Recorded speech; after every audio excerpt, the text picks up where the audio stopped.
Hi, thank you so much for the introduction, Amani. It's our final SAFAR talk this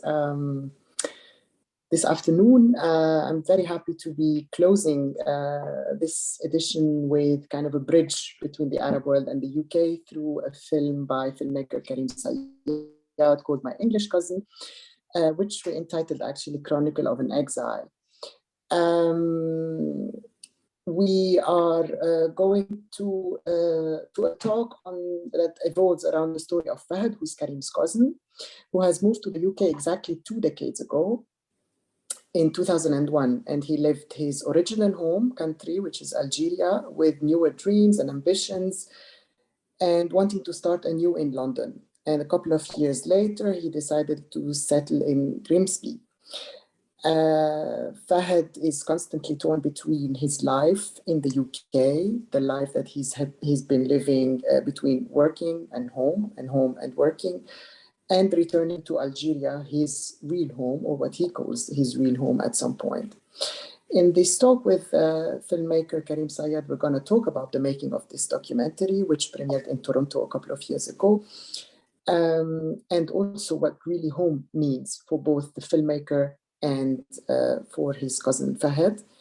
Karim Sayad being himself a filmmaker that is born in Switzerland to an Algerian father and a Swiss mother.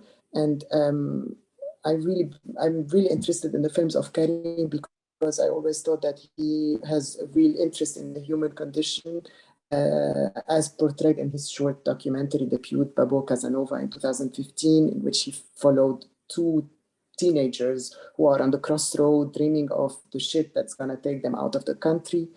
And then in his documentary debut of Sheep and Men in 2017, in which he followed 2 men from complete different generations, Habib, who's 16, and Samir, who's 42, 2 different characters, both have shattered dreams in a country that they, dreams that never happened actually, or never translated into a better reality. In My English Cousin, Karim is taking us on a journey with his very own cousin and his disillusioned dreams. For those of you who watched this beautiful film, you're gonna hopefully enjoy this conversation that we will have with Karim. For those who did not and who are joining us, you have until midnight, you get time to preview the film, as Amani said, for free on the website. Karim, welcome and thanks for being with us this afternoon. Thank you for the invitation and to bring my film to a British audience. It's important. We also believe that your film can speak a lot to British audiences, but also can speak to a very wide audience because you really address so many topics and issues that are very valid to a British audience, to a European audience, to a Syrian audience, to an Arab audience. So really the film really speaks on so many levels. But let's start with you, Karim. Between 2001, I think your cousin moved to the UK, to London, either in 2000 or 2001. And right after that, you spent a bit of time with him. You discovered, of course, you rediscovered maybe your cousin, but also you discovered this whole Algerian community that was based in London. How was it for you to spend time with Fahed and discover his whole milieu or environment at the time? Yeah, so 2001, so I was quite young, I was 17. I went to visit my cousin who just settled in London. And it was kind of my first travels by myself. And I don't know what I was expecting, but for me, it was London, like on the, postcards, cliche stuff. And I discovered a London where I didn't speak a single word of English. And I finished like with only Algerians from the same neighborhood. All of them were illegal. And I discovered a totally different reality from mine, which was working in just in restaurants or in like shitty jobs like this and being illegal. And for me, it was, I really had a lot of respect and admiration for my cousin at the time, because he just came with a plastic bag, 1 t-shirt, 1 boxer, and he slept his 3 first weeks outside. And little by little, he managed to do something without doing bad stuff. And at the time I was young and I was really impressed by this will and this ability to, yes, to deal with a totally hostile environment for him. He was not speaking the language. He was not understanding anything from the place.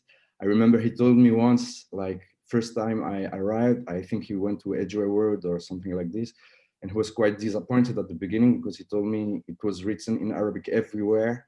And I thought it was not like this England. So that's one of the reasons why he told me at some point, like a year later, he wanted to go to Grimsby because he thought it would be first easier to get jobs because you have less competition with other immigrants. And secondly, because he told me it's real England, I will have to learn English and have to understand this country. And okay, he traveled to make a better life, money and stuff, but also just to travel, to discover another reality. And he wanted to be, yes, in another cultural place. So, and I don't know, he went to Grimsby because he had a friend there and he liked it and he settled there. So yes, maybe the departure point of all this idea of this film was at the time I was not even dreaming about making films, but I was just like, it's for me, it's a hero. He's representing more than himself because you have so many of these people like quitting everything to take their chance abroad. And I always thought there is something to tell about this journey he made. So it's only like almost 20 years later that I decided to try to tell this story. But yes, to answer your question, that's how all this journey for me and this film began. It was yes, feeling of yes, admiration for all the efforts he gave, he made. But you met him between 2001 and 2003.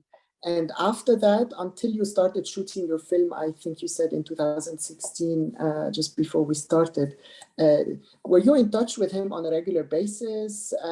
Did Yeah. you develop things with time before you decided to shoot? And how did he take it that you wanted to do a film about him? Yeah, so basically, I think until he got his papers, basically, I went to see him in England. Then he got a residency permit, so he was able to travel back to Algeria. So basically, I was meeting with him in Algeria when I was visiting the family. And then it was on a regular basis, maybe once every 2 years or like this. But I remember once, that's when he told me he wanted to go back and he wanted to change something about his life. I was in the filmmaking at the time, so I was like, okay, I think I have something now. It's about to make the movie because for me there was several aspects. First, I thought it was the right time to do something because something was happening, and on a more global level, it was we heard so many stories about migrations, about people trying to come, people struggling to stay, but no one, I have not the memory of having seen a film about someone wanting to go back. So I thought on a more general level, it was an interesting starting point. And yeah, so basically, to be honest, I think when I told him, he never took me seriously at the beginning because for him, first of all, when you saw the movie, you see he's a hard worker. So for him, making a movie, it's not a job. It's a hobby. It's something he never got that I can live from out of that. So I think he was a bit, he found that funny. I think at the beginning for him, it was just the opportunity at a quite turning point of his life to have his cousin close because I was going to come to visit him on a much more regular basis and it was fun for him. And yes, so at the beginning, really, and until really we ended the shooting, I think for him it was yeah, he was like, oh, this privileged Swiss cousin who's trying to make his stuff. He's cute, but at least he comes and he's funny to me, and we have good times. I think at the beginning it was really that, and then yes, when he realized that no, it was serious, like the movie was going to be seen, and yes, it was serious. Like I was doing it, and it was going to be seen. Yes, he of course he was at the beginning scared, because when you hide yourself your entire life, and your only goal is to be invisible, to not attract attention from anyone, anywhere, never wanting to let people speak about you, that you're not from here. It was kind of violent, I think, at the beginning, and I think the turning point was we had the screening in Algeria. He wasn't able to come, but all the family was there, and we had some press there, and the feedbacks were good. So I think he was proud, and his mom was proud because he was in the newspaper, and they talked good about the film. So he was kind of, I think, reassured of, I don't know if we say that in English, but he was more confident and more happy about that. You mentioned, of course, that the reviews were positive. I mean, the reviews about the film were positive everywhere. It's such a moving work, but also such an honest work. And also now we were just discussing before we started the talk how I find the character of Fahed to be such an authentic character. And you mentioned that now he was not just playing for the camera to give an image of himself that he's not. So he was a very authentic person. How easy was it to shoot the film with Fahed? How did you think that he would give you things that you were surprised with? Was it easy for you to just document everything? Did you get everything that he wanted, that he could give you? Did you ask him for more? How was it for you to shoot the film with him? To be honest, difficult. But if you want, yes, I had a hypothesis at the beginning. It was this narrative arc, which I thought will be the wedding. I was quite naive since the beginning when I think about it afterwards. But at the beginning, for me, I had the potential of a kind of tragic documentary. I thought I will have an arc, dramaturgical arc, which will be, I follow the wedding. We finish the film with the wedding, and of course, nothing will be as planned, but all these obstacles will make this a bit, I wanted to present it as funny, and I had this arc. So of course, after 6 months, I understood he will never get married. I freaked out because I was like, okay, do I have a film?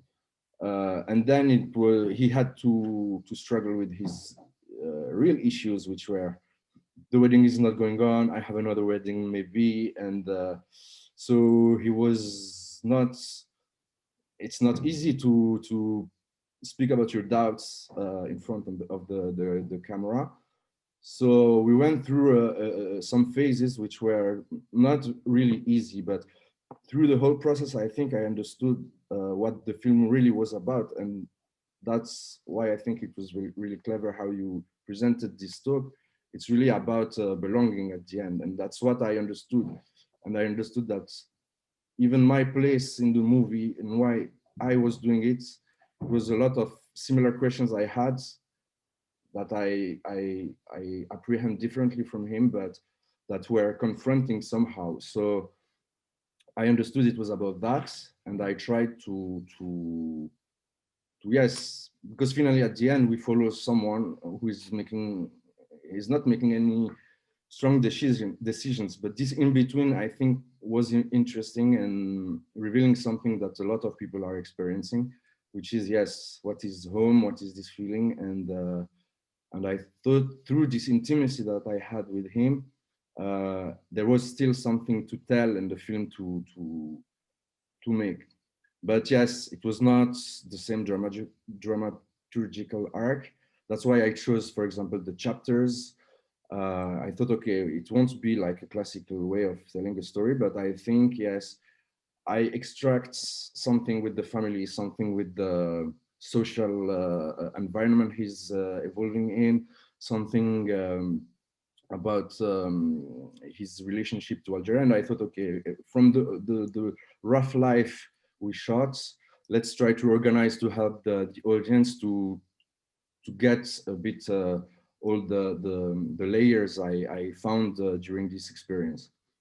Mm-hmm. It's very interesting because you mentioned you mentioned him with the community in Algeria, but also with his community in Grimsby, and this program having been conceived around Arab generations, I feel like he had his own companionships and circle of friends that became very important in the making of the film, I think, because they have a big role, but also his Algerian relatives that also have a big role in the film. And it really brings me to ask you the question, because you mentioned the concept of belonging through the making of the film, but also after the film was finished. Do you believe that Fahed could answer the question of belonging? Does he feel better being in the UK, in Grimsby, with his circle of workmates and flatmates, or does he feel like Algeria is where he belongs? I don't know. I think what I learned through the whole, so I cannot speak for him, but I think what I learned through the whole process and what I tried to respect was that, okay, I studied in university and I'm able to speak long hours about fascinating topics like this, but for other people, it's not the same way. And you have to accept that maybe, I think if I take my position, I will struggle until my last day on this earth about all these issues. Maybe I learn a bit to be more self-confident about it, and it's an issue for me to yes, think about things and being able to have reflections about that. But I think for him, it's not the same way. It's just, first of all, he doesn't have the same time as I do to think. He's just working, making his money, spending his money, feeling the things he has to have. And it's okay, it's his way. And I wanted to respect that. And I understood he will not tell me the way I expect it, and it was not the way to deliver it to the audience. That's why when you talked about the secondary characters, they were very important for me because I could use them to try to provoke him on different levels. So my aunt in Algeria, Nadia, is so she's very friend with him. She's very friend with me. So it was easy to ask her, go and challenge him on this. It was easy for me to take Gandhi and like the English characters. Okay, go see him when he's packing his luggage because what does it feel for you, and ask him. And so that's the way. At some point when I wasn't feeling able to do it, because also we have this kind of big and small brother relationship. Sometimes he's like, okay, respect your big brother. So it was kind of a way to try to challenge these issues through these other characters. And yes, it was the choice I made. Then I don't know if there will ever be an answer. I don't think even myself at the end I will ever have an answer from where I belong. You can, I always said, like in many Q&A before, you can, I think for me the struggle now is you can feel from nowhere and it's a heavy burden, or you can try to learn to belong to everywhere. That's when you have several cultures. At least for me, I am at ease in Algeria, I'm at ease in Europe. And it's not the case for a pure white Swiss cousin like I can have, or like a pure Algerian cousin like I have. I can navigate in these worlds, I think, with more weapons, if we say that. And I try to struggle on my side to think like this. I can navigate in many worlds. And I think at the end, yes, maybe if you have a question with this film is, yes, do you belong to anywhere and you live with this burden all your life, like it seems my cousin is living right now? Or do you try to, yes, accept that you will never fit any box and make it an advantage for you at the end, if you know what I mean? Mm-hmm. Of course, the film is about Fahed, but I mean, I would assume that through Fahed, you also had maybe, how do you say, strengthened or revised or reviewed your own relationship to Algeria, because you have never, you were not born in Algeria, you were born in Switzerland, and your father is Algerian and has moved to Switzerland at some point in his life. And I wanted to ask you, through shooting of the film and through accompanying Fahed in this whole and lengthy process, has your relationship to Algeria been affected? Has it been reinforced? Did it change with time? I don't think, if you want, it was never planned like this, but I think it's a continuity with my three films, because I think my two previous films were speaking already about my cousins, but I wasn't strong enough to confront my real family. So I think I needed to make Babur Casanova and Of Sheep and Men to be then able to go confront my family. But I think when you speak about my personal relationships to Algeria, I think it's an ongoing process with these three films.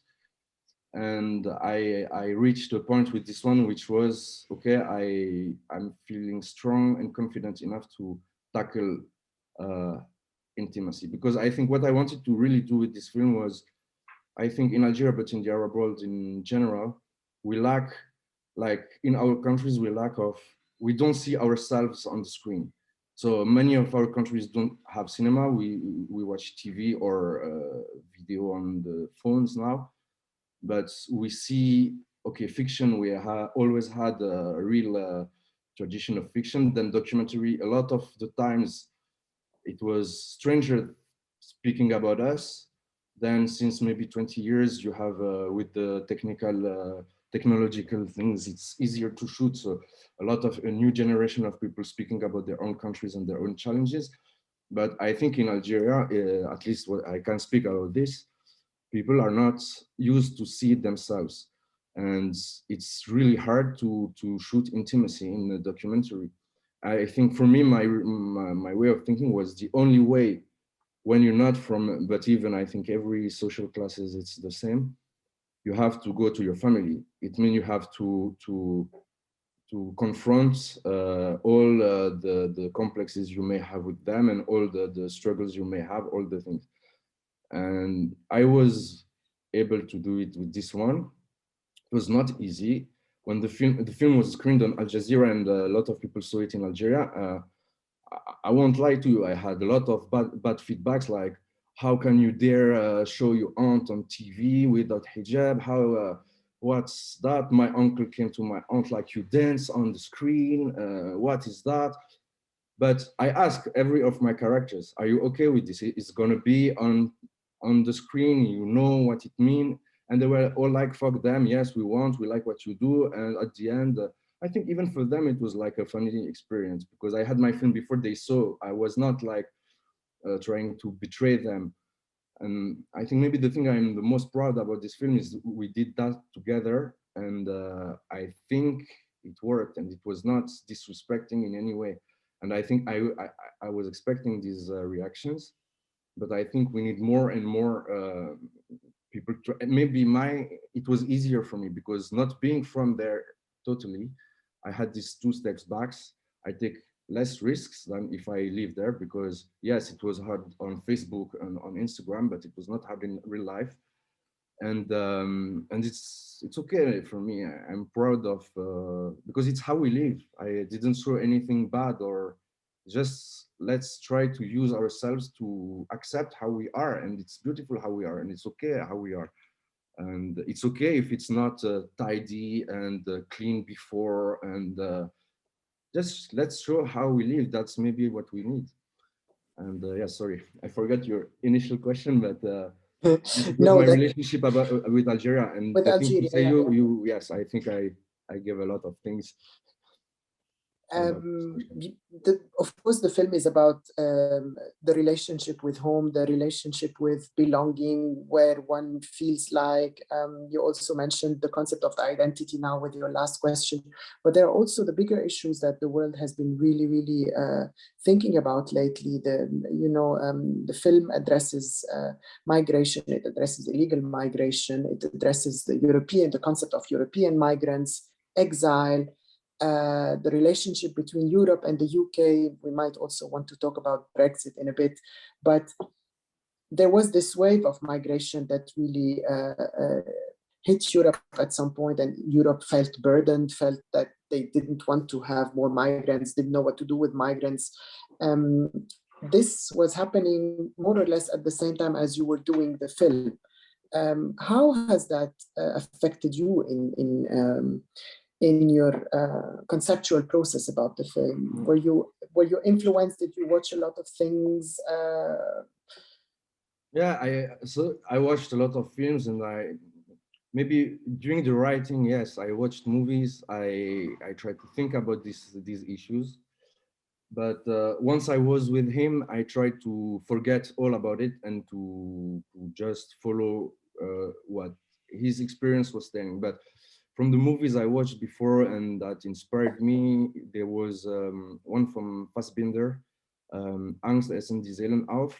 I don't remember in English but it's the story of a Moroccan migrant getting married with a German in post-Nazi Germany, which inspired me a lot because it's one of the first representation I saw about that in a fictional movie. There was another film from a Iranian Swiss. Yeah, sorry, I'll just say that it's actually a film of Fassbinder, which is called Ali Fear Eats the Soul. Yes, that's the English. And it's a film from '74. Yeah, and there was another documentary there was two documentaries I really liked. There was one from Kauthar Ben Hania, which was Zainab Tikrah Thalaj. Zainab Hates the Snow. Yeah, she followed like over years women going to Canada. There was a last one which really inspired me. I spoke with the filmmaker, which is oh man, I forgot the name. The name of the film is Leskal. It's about an Iranian migrant coming to Greece and trying to get to Europe. It's Kaveh Bakhtiari. He's from, he's Iranian, but he's in Lausanne, in my city in Switzerland.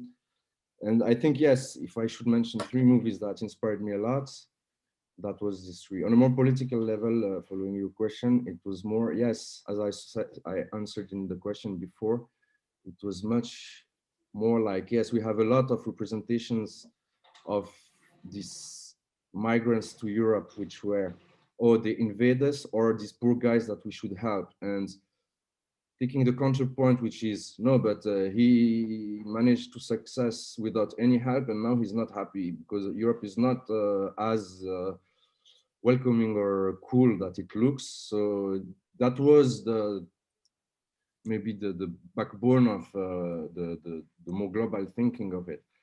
But once again, once I was with him, and that's what I'm trying to do when I film documentaries, okay, you document yourself, you try to have some intellectual material in your head, but then when you, with the character, try to forget everything to get on his level and to really try to feel things the way he thinks, because it can be dangerous, I think, on a filmmaking level when you try to impose your theory on I mean, when I make a film and it didn't go as I wanted, you learn from your character because you are interested in his life. It's not you have to teach him or to put him in a box as you try to deconstruct some boxes, you know. So there was the whole migration which was unveiling in Europe, and at the same time as well there was a bigger issue which was hitting the UK. The Brexit thing was happening. And this was actually in 2016, which is exactly when you started shooting the documentary. And I wanted to ask you, how has Brexit affected Fahed as a person, and how has it really changed his views on the UK? And has that affected, of course, the making of the film? So that was an interesting and tricky question at the same time, because on a personal level, and Grimsby was very pro-Brexit, so I was personally interested in what was going on, because I was in some kind of a heart of the people who voted no. But as I said before, like I had to follow my character, and my character is not English, he cannot vote. And I had some issues with speaking more about it with him. First, my film wasn't on Brexit. I could have been opportunist and try to put some more Brexit in it to try to sell it or whatever. But then when I spoke and I had some footage of him speaking politics, it was tricky for me because, for example, I can tell you now, you speak with him about Brexit, he was speaking like the worst racist of English people. He was like telling all these Polish guys, they came these 5 last years and they take all the jobs. Me, it was harder for me, and I never. They take money and they send to they don't work and they send it to Poland. He has this kind of discourses sometimes. You have a bit of it in the movie, which was kind of cute when he speaks about Tony Blair telling that he love him, and but then he was repeating a lot of things from his milieu and his class. And again, from what I understand, and that's my opinion about him, it's more like be included in the game to feel accepted by his fellow English workers than really his opinion or something he has to think about it. For him, he's invited in this country. He wants to please the people who are welcoming him. And if most of the people say the Polish are bad, he will tell the Polish are bad. If that's just kind of a self-protection.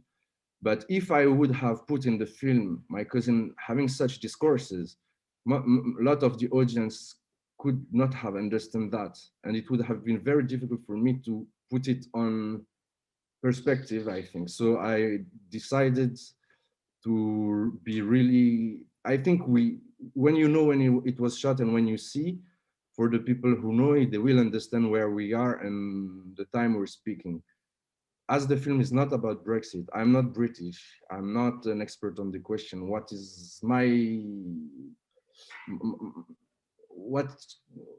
what is my what should I say about it? I'm just looking at it with my humble sight, and it's the same with Algeria. When you see, I just put some footage of the Hirak.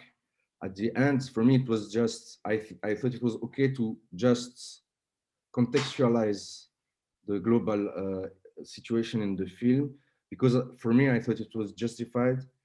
You're 40, you have big choices to do, and your life is hard.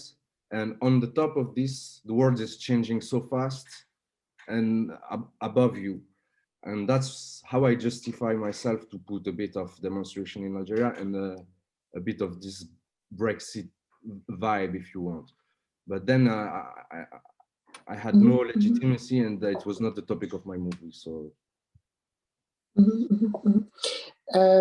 before I take some questions from the audience, because I see we have some, yeah, I wanted to ask you, what's your relation like with Fahed at the moment? How is your relationship to him now that the documentary has been shot, has been screened, has been touring a lot, and he's aware of it, and his family has seen it? How's your relationship to him now? it's as usual. We speak, and sometimes he heard good things about it. He was super happy. Then someone told him, "I hated it because you showed your mom on the screen, so he hated me." And then they called me to shout at me, and then the next time he forgot about it. It's just the same as you can see in the movie. So we laugh and we sometimes we're angry, but I think not. I'm just sad for him because, as you may know, like it's very difficult to get back to Algeria, and he's like stuck since 2 years there. And as he's just working to live and shine there, when you cut him from this part of his life, I think he's just now very difficult for him because he's just want to go back to see his friends and his family. So that's the difficult part. But no, he's fine, and according to the situation, and the relationship is as usual. I'm gonna start asking you some questions that came from with the chat, Karim, and we have a question from Becky, Yeah. who's asking who's asking really how you dealt with the amount of footage that you shot, because she says, I imagine you filmed a lot of footage. How did you come up to the decisions to which bits should be included and which bits should be left out? So we had a lot of footage, but not as much as I think Becky imagines, because I spent a lot of time, but then I wasn't, most of the time I don't shoot. I think it was the editing process was a tough one because it was hard, as I said in the beginning, to have a kind of a classical dramaturgy storytelling line. So we took some time. We tried to find one. When we realized it will never work, that's when we decided to try to build this on chapters and to really not follow any chronological or classical storyline. So that was that decision came maybe 3 months after we began to edit, but it's the time we needed to understand that. Maybe what I can add on the editing, which was interesting. Like I never wanted to appear in the movie, and then we just realized that at some point that it was very difficult for the audience to get from what point of view we were looking at the character. So, but as I didn't write and shoot the film, being myself a real character, we went like really through all this footage, which we never thought we will be using, or that my DOP at some point when he was with us just took because he thought it was funny the way I was interacting with my cousin. So we really went to this like of garbage or bin, and we tried to extract some connection we had, like just to help the audience to understand, yes, from where you look at this.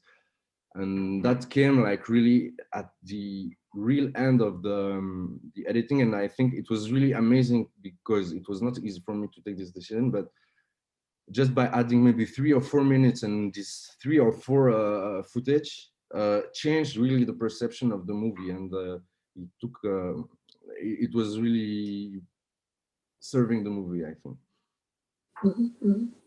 There is a question from Reem who's asking, why does the lack of a sense of home feel burdensome?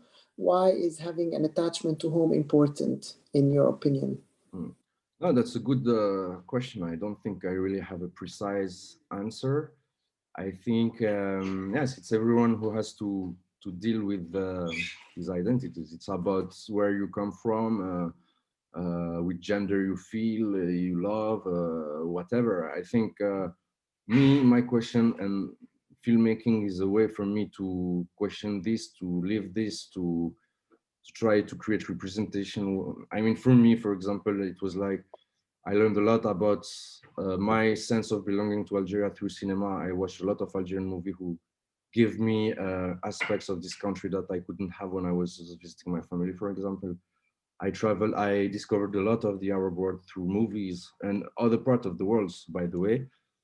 So for me, that's my path. Fahed, I think it's different. It's trying to get home by staying in England and struggling with it. Some people, they just don't want to hear about their other country because it's too hurtful. I think it's really hard to have a definite answer to this kind of question because every personal journey is very specific. So from what I learned myself is just like, as I said before, I think, yes, it's a bit cheesy what I said, but I really think about that. It's all your life when you're in my position, like half, we ask you, you're more Algerian, you're more Swiss, you're more Algerian, you're more Swiss. You feel it as a burden or it feels like a chance. Now, today, I feel confident enough to say I'm Algerian, I'm Swiss, I like, I don't know, cheese, I hate bananas, I like football, I'm heterosexual, I don't know, I'm so many other things. So maybe I can be with the stupid, racist, homophobic guy, but he likes, I don't know, to cook my favorite piece. I can speak with him on this topic and maybe be closer to him than to any other guys. So it doesn't mean he would be my friend, but I try sometimes just to, yes, we don't like boxes. I think be yourself and try to see all this diversity as an advantage. My personal opinion is that. Karim, there are 2 questions that are a bit similar, but also very, how do you say, yeah, they follow complete different directions, but I will ask them back to back to you. There is a question from Luna who's asking, how does the UK Algerian diaspora experience compare to the Algerian immigrant experience in Switzerland? Is Fahed's story or experience unique or more universal? And the second question, which comes from Reem, is, do you feel that the Algerian diaspora born in Europe feels a similar or different sense of displacement, exile, lack of belonging than the diaspora born in Algeria but emigrated? So first, I wanted to check with you if you believe there is kind of how do the UK Algerian diaspora compare to, if you have any sense of that, the Algerian diaspora in Switzerland? So that was something I was interested in, because as Algerian, I think all the Algerian community in the UK is the same. Like the only representation we have is the community in France. So, or you're born in France, or the people going outside and coming to France. I think 95% of the representation of Algeria and emigration or exile is with France. And I think today people in Algeria, they don't dream about France anymore as a unique destination. You have a lot of people dreaming about Canada, about the UK, about Spain, about Dubai, and for me, as creating representations of this reality, it was important to me that was the story of my cousin that interested me. He didn't want to stay in France. He stayed 3 months. He said, this country is shit. I don't want to stay here. I think the experience, then I don't know, that's really something that interested me, and somehow I'm sad not having been able to come and meet people here in London or in other places. But I had the chance to meet some fellow Algerian in London, or people or born in England, or who came very very young, and for me, I was discovering, yes, even on terms of representation, the need for them to create something like you're British, but you're Algerian as well. And so through the language, I mean, if you want to have access to a lot of things, you have our Arabic, or you have French. If you don't speak French, which I think is the case for a lot of people, how you create your way of appropriating your identity. And I think I follow some people on social networks. I met some people, and I think a lot of people begin to ask this question and to create some representations. And for me, I'm craving to see more of this, and or more of how is it to create, what identity, alternative identity you create in the UK. I don't remember the name, but an English song rapper who came to shoot a video clip in Algiers, I remember. And I think we need to, yes, connect more. And I mean, when you see the Lebanese, for example, I think you guys connect with the French speaking people and English speaking people, and you shine more. We have, I think, a big potential, and it's less so. I don't know. I looked for movies about Algerians in the UK. I haven't found any. If there are, so please contact me and send me. And I really hope a lot of people will do other representation of this community, because it will help to ask the questions and all these things. And for And the second question yeah, I also have it on was, my chat box, so I read it again. it's actually, if you believe there is a difference or any similarity or any difference between the people who were born in Algeria but immigrated, or the Algerians who have been born in Europe. Yeah, I think on two levels. First is privilege, because most of the time when you're born in Europe, you have the citizenship. So it's just like objectively you're privileged. You don't have to fight the same way than people coming and having to fight to get papers or this. So that's the first point. And then yes, I think culturally it will be.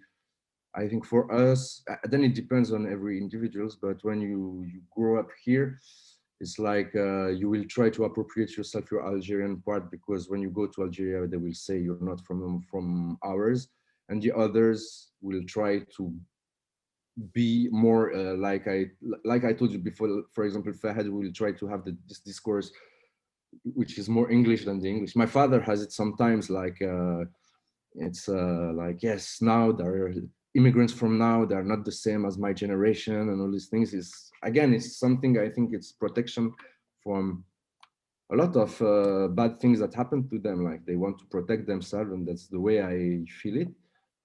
Our generation is different. So yes, I think I answered the question like this. It's about cultural attachment and the way you feel this country, and it's about privilege also. And we are able, when we are born in Europe, like I compare myself to my cousins in Algeria. I mean, For me, from when I was born, it was normal for me to travel to Paris, to go to Barcelona, to go to Algeria, to discover the world not only through my screen, but for my cousins there. 90% of my cousins in Algeria never went out of this country, but they see the world through the screen. So that's a huge difference on how you construct yourself and how self-confident you can get, I think.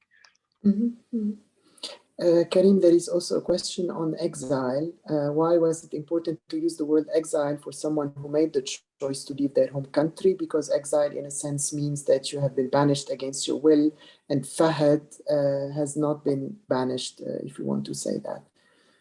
Yeah. So I don't know if I'm a good etymologist, but I'm not sure that exile means banishment. It's I am a bit etymologist though, because I studied a bit of Latin. Ex means out, and I think it means more like going out, like literally. I feel what she means, but again, do you need the war or really like being expelled to not feel at ease and feel the need to go away to feel better? I'm not sure.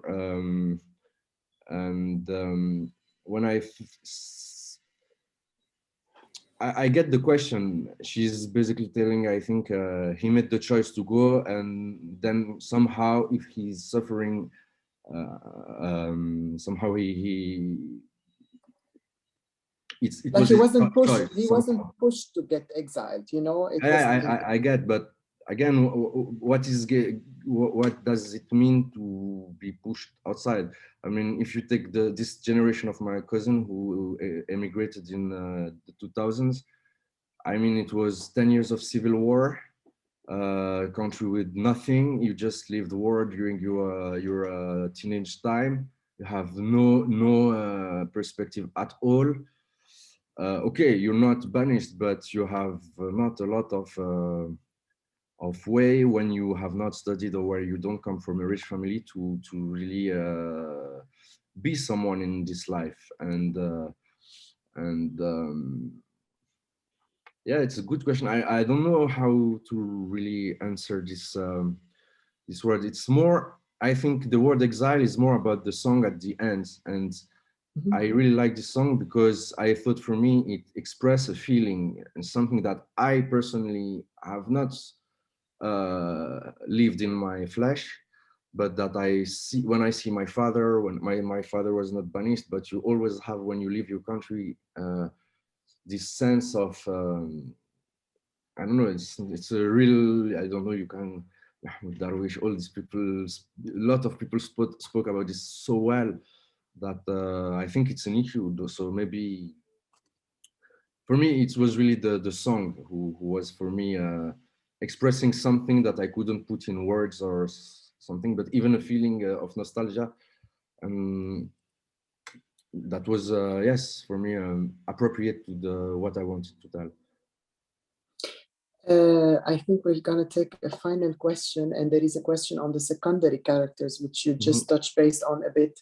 And this Luna is saying that she loved how the film also touched on secondary characters' attitudes. Although the film follows Fahed's struggle and disillusionment, we also got to see the views like the English people struggling to find word in Grimsby, and the aunt's son and his future plans to go abroad. And her question is, was there anything surprising that you learned during the making of the film?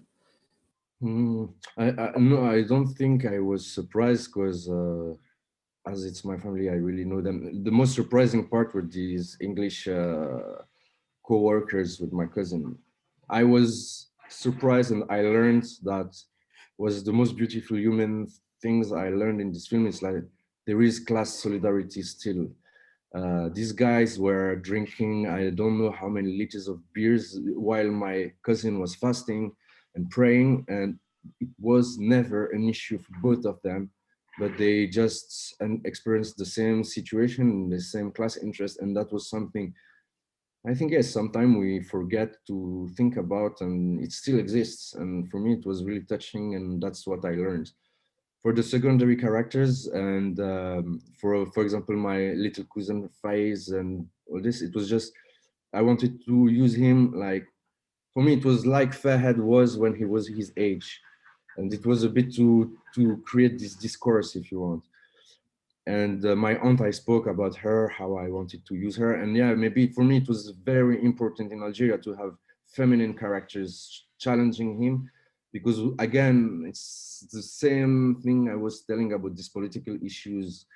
You can portray this guy just as, yes, he just used an English woman to get papers, and but so, and we speak about women he wanted to marry, but we never see these women and we never let them talk. So ethically, it can be very problematic, but at the end, that's why I chose this feminine second character. If you see in Algeria, it's almost only women, and it was how they challenge him. And at the end, I thought it was okay, because at the end, at least this wife, he never married to, by the way, because I saw one of the question, he canceled all the 3 weddings were canceled, last one because of Corona. Even himself, he doesn't know these girls. It's, for me, at the end, it was more a metaphoric way of coming back home. And the way he was never getting along with these women was telling somehow it's a kind of how say they someone speaks French, they grieving, someone to mourning, the morning, sorry, morning about it was somehow this morning about the country. Karim, I think we're running out of time, and I would like to end this talk with you by asking you. You really produce very moving documentaries. I mean, this is your 3rd one, the 2nd feature one. I wanted to ask you if you have upcoming projects, and I wanted also to understand if you have an interest in going to fiction one day. Yeah, so also for the first question, yes, I'm working on the next project. I hope to shoot the end of the year. It will be in the desert, and it will also portray people struggling to get their life better, but by these people will try to do that by looking for gold. So I'm gonna shoot in gold mines in Niger. Niger, so hopefully we can do this.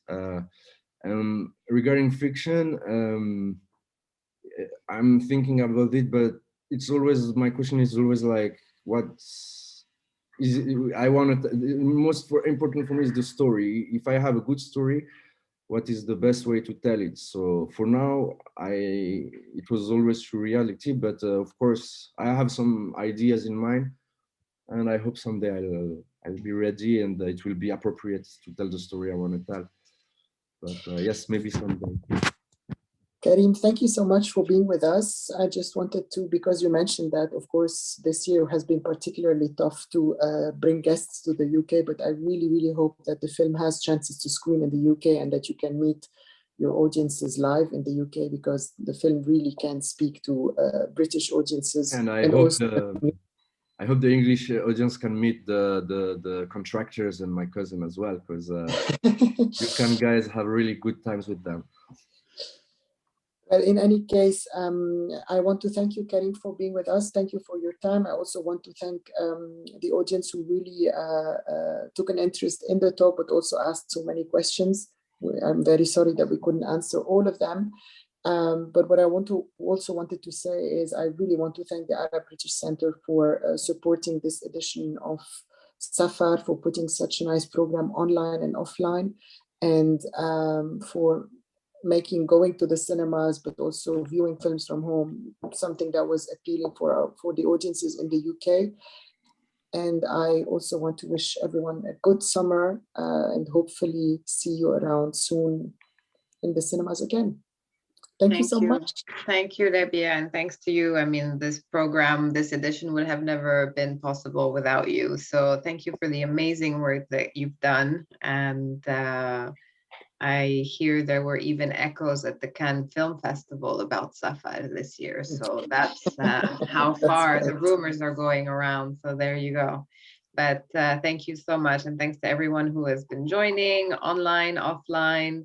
And we'll keep you up to speed on our next edition, which hopefully will be taking place very soon. Thank you so much, Karim. It was so lovely to meet you. Thank and you, hear everyone, about and your film. it was great. Thank you. Great. Thanks, everyone. Have a great weekend. Ciao. Bye bye. Ciao.